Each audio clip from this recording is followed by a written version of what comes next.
NA1SS from NA7V. Schedule contact.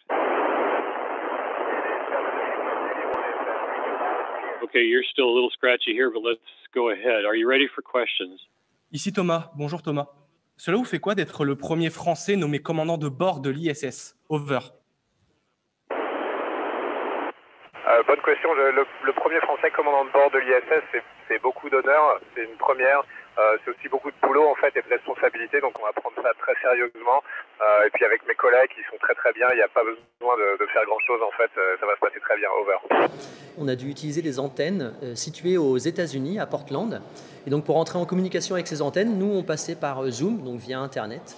Et nos questions partaient, on va dire, par Internet et après partaient dans l'espace grâce aux antennes situées à Portland, donc d'un radioamateur américain, donc Nico, et son autre code c'était NA7V. Alors pour réussir à être sélectionné parmi les 10 lycées qui ont réussi à être sélectionnés, donc on a dû monter un dossier que l'on a envoyé à Harris Europe. Le projet pédagogique Harris 27, c'est un projet autour de l'espace et surtout fait avec des radioamateurs. Ça, c'est imposé par Harris et la NASA. Le projet incluait des élèves qui étaient volontaires, c'est-à-dire des élèves qui avaient envie de s'engager dans ce projet-là. Il y a des secondes, des premières, des terminales, de l'enseignement professionnel, du général. En réalité, c'est pas une classe. On a fait travailler les élèves qui avaient envie de le faire, qui étaient curieux. Ici Lucas, bonjour Thomas. Quelles sont vos préparations physiques et mentales pour votre mission sur l'ISS? Over. La préparation physique, c'est beaucoup de sport tous les jours, 2h30 de sport tous les jours à peu près. La préparation mentale, écoute, c'est passer le plus de temps possible avec sa famille parce qu'on va les quitter pendant très longtemps. On a aussi des stages de survie ou des stages de spéléologie, des choses comme ça. Over. Ici Jeanne, bonjour Thomas. Quels sont les impacts de l'apesanteur sur le corps à long terme? Over.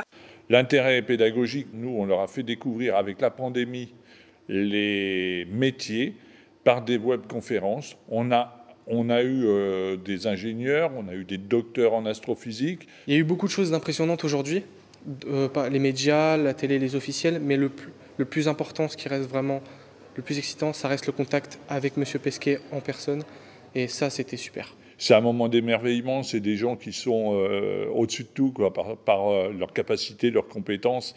Et c'est des modèles pour les jeunes, moi, je pense. C'était mieux que d'ouvrir un livre ou d'aller sur Internet parce qu'on avait 10 réponses à des questions. Donc ces projets donnent du sens aux apprentissages et seront utiles pour les élèves qui vont vouloir continuer dans cette filière, mais également les autres, parce que ça leur montre qu'il y a toujours du concret derrière des apprentissages théoriques. À la fin des conférences, et les élèves ont pu vraiment découvrir des métiers qu'ils n'imaginaient pas.